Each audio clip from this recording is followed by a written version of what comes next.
So I spoke a little in a previous video about how when I first started meditating, I entered what people call the void, or a state of complete nothingness. And how now, almost 20 years later, I've entered a similar place. And it's similar in a sense that you feel your body kind of completely dissolve and disappear.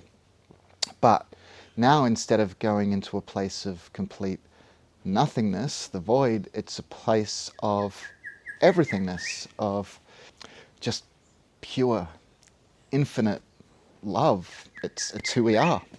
And what always seems to be the case after, coming to these aha moments is you always tend to find a book just afterwards that kind of clarifies and expands upon everything that you've kind of just learnt within yourself and the realizations and everything that you've come to. And in this case, the book is Ascension, The Journey of All Souls by Sebastian Blakesley. I hope I'm saying your name right, Sebastian. And like all of his books, they're all absolutely incredible. And all of his books are just works of pure inspiration and pure love. But the way that this book describes the purpose of the world is very similar to what I just described earlier. As in the nothingness that I experienced in the beginning of my spiritual journey on this lifetime to the everythingness that I experience now. And so that is the purpose of the world, to go from nothingness, a state of unconsciousness, to everythingness, the state of full consciousness and full awareness and remembrance of who you are. And so Sebastian, in his new book, describes the world as an intermediary place or a bridge between the unconscious state of nothingness to the conscious state of everythingness. And that our bodies are how our soul expresses itself in order to know itself. And that without a body, soul would be completely unaware of itself and still in that state of complete nothingness, unawareness, unconsciousness. And so the purpose of this world is essentially a bridge between that state of nothingness and unconsciousness. And so it's an intermediary place where we get to choose and see the effects of our unconsciousness, and we get to choose again. We get to choose and remember the love that we are, the love that we all are. And so we do that through this world, through the world of duality and through seemingly infinite choices. But those infinite choices really are just the one choice to remain unconscious, and there's really only two choices between forgetting who we are and remembering who we are, and to eventually make that final choice in remembrance.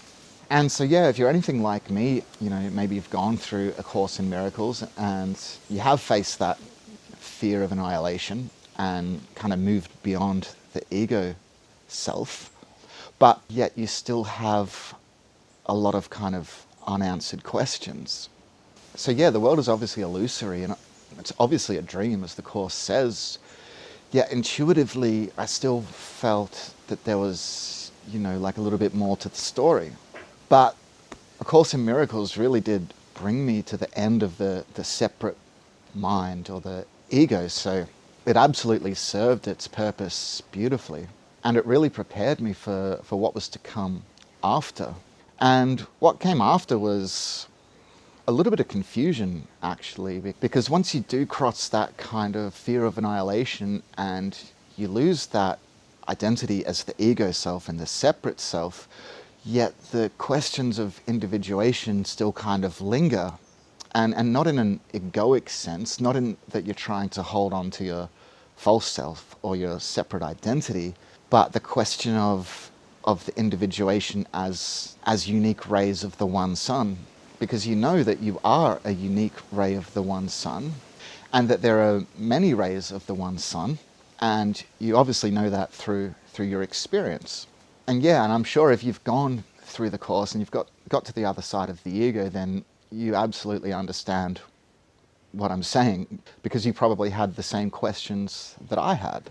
And you know that it's not a question of trying to hold on to your egoic identity or your separate self or anything at all like that, because you know that you're one with God. I'm my Father are one, as Jesus would say. And so yeah, it's just really trying to reconcile how individuation works after you've let go of the ego. And so yeah, so my inner teacher has kind of brought me back into A Course in Miracles over the last couple of months, I guess to kind of bring me back into that ultra non-dualistic perspective and to revise everything. But in doing that, it also really brought up a lot of these questions. And then, you know, making these YouTube videos as well and talking about my experiences and remembering how in the early days of entering the void and the nothingness, and you know, it's kind of all just come together beautifully in the realization now of exactly who I am, and also how individuation fits into the whole thing. And then, you know, reading Sebastian's new book really, really, really nailed everything home for me. And so yeah, I feel like I finally have answers to those questions. And like I said, they're questions that I know that a lot of us have. But yeah, so like I described in my experience, the purpose of this world is to move from a state of nothingness and unconsciousness into a state of consciousness and remembrance and awakening to who we've always been. And we do that through the duality in being able to see the effects of our unconsciousness and of the separated mind, and by being able to choose, again, to choose differently, to choose to remember and to choose the love that we are. And that our individuation as unique rays of the one sun is eternal. And how could it not be?